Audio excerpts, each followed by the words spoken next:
Excusons pour ces quelques minutes de retard. Mesdames, Messieurs, bonjour et bienvenue dans ce journal DJT que nous démarrons avec l'actualité politique. La pression s'intensifie sur le Conseil constitutionnel, soit le Conseil décide que le président de la République reste au pouvoir jusqu'à 2 juin, l'arrivée de son successeur, soit conformément à l'article 36-2, soit le Conseil décide qu'il va quitter le pouvoir et le 2 avril selon le ministre de l'Intérieur. Et dans ce cas, tout le processus électoral sera repris. Il n'y aura plus de droits acquis pour les 19 candidats déjà validés par le Conseil constitutionnel.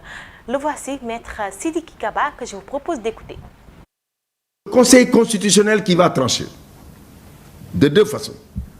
Ou le Conseil constitutionnel dira, l'article 36.2, Monsieur le Président de la République Macky Sall, vous ne pouvez pas partir, vous restez sur place pendant 2 mois pour que vous puissiez remettre la clé, les pouvoirs au président démocratiquement élu par les Sénégalais.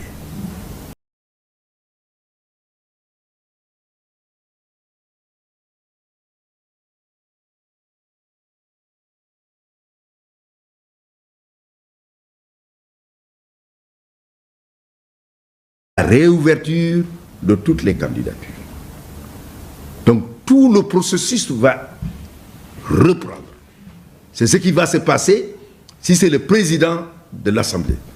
Et le président de l'Assemblée nationale a des pouvoirs limités. Parce qu'il y a un certain nombre d'actes qu'il ne peut pas faire, qui sont énumérés dans la Constitution. Son pouvoir principal reste uniquement l'organisation des élections.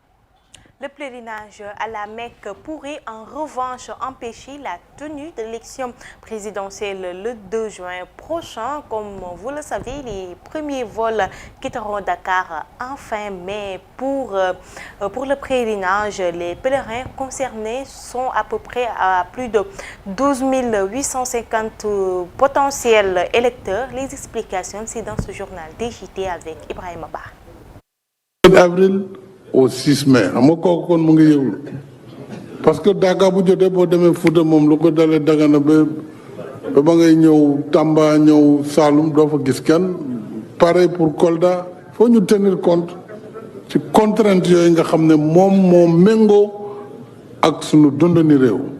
Justement, par rapport à ces contraintes liées aux événements religieux évoqués par le chef de l'État, la date du 2 juin proposée risque de poser un autre problème majeur. Et oui, si la présidentielle venait à se tenir à cette date, pas moins de 12 000 potentiels électeurs seraient privés de leur droit de vote. Pour cause, le 5e pilier de l'islam qui se profile à l'horizon. Pour l'édition 2024, le Sénégal dispose d'un quota de 12 860 pèlerins. Le premier vol à destination de la Mecque est prévu le 27 mai prochain. Selon une source à la délégation générale au pèlerinage, il y aura en moyenne 2 à 3 vols par jour à compter du 27 mai et tous les pèlerins sénégalais seront normalement en terre saoudienne avant le 2 juin. Peut-on alors organiser le scrutin sans tenir compte du pèlerinage quand on sait que le chef de l'État a déjà soulevé la contrainte liée au Dakar de Médina Gounass? Si la date du 2 juin est actée, quelles dispositions particulières doit-on ajouter au code électoral pour permettre aux pèlerins sénégalais de pouvoir voter? Autant de questions que le chef de l'État doit prendre en compte, autant de questions que le chef de l'État devra prendre en compte avant de fixer le décret convoquant à nouveau le corps électoral. Parlons à présent de la migration irrégulière.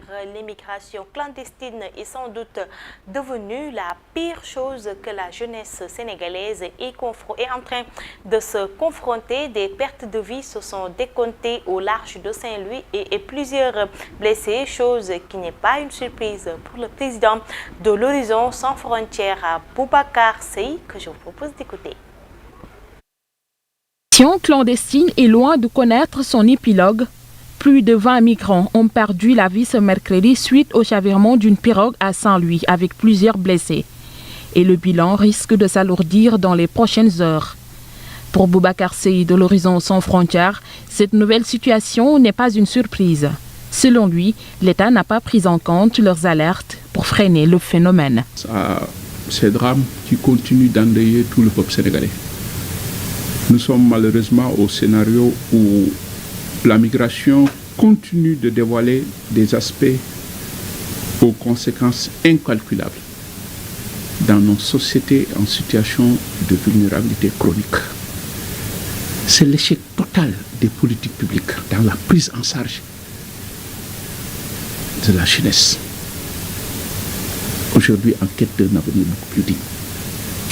Cette situation ne nous surprend guère, d'autant plus que nous avions eu à alerter sur le fait qu'il risque d'avoir une intensification de ces flux migratoires clandestins sous l'aiguillon de l'extrême pauvreté, si rien n'est fait. Mais malheureusement, l'État n'a pas tenu en compte nos alertes. Avec une crise politique qui plombe toute la vie économique de ce pays-là. Le désespoir, l'instinct de survie sont devenus les principales causes de départ, car l'incertitude est totale. Dakar est devenu, avec l'inflation, la capitale la plus chère de l'Afrique de l'Ouest.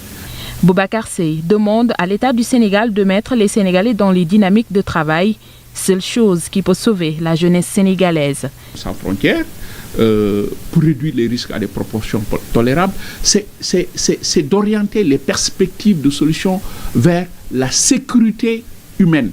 Aujourd'hui, il faut déblayer tous les obstacles, toutes les craintes et incertitudes liées à l'insécurité alimentaire. Il faut que les gens mangent, à l'insécurité économique, il faut que les gens travaillent, à l'insécurité sanitaire, il faut que les gens se soignent, et à l'insécurité individuelle. Alors, si on oriente ce débat autour de l'insécurité humaine, on pourrait aujourd'hui redonner l'espoir et réduire les risques à des proportions tolérables. L'heure n'est plus à la polémique, l'heure n'est plus au discours. Nous sommes à quelques encablures des élections. L'offre politique devrait être aujourd'hui le chômage endémique, l'état de la mauvaise gouvernance pour pouvoir redonner de l'espoir, pour pouvoir retenir ces jeunes ici au Sénégal. Pour réduire ces risques, l'Horizon sans frontières propose et demande à l'État du Sénégal de s'autosaisir. Et nous arrivons au terme de ce journal DJT. Mesdames, Messieurs, merci de l'avoir suivi. Restez en fidèle compagnie de nos programmes sur Place Afrique TV HD et vous pouvez retrouver Melimbo à 11h pour le journal en Wolof. D'ici là, je vous souhaite de passer une excellente fin de journée.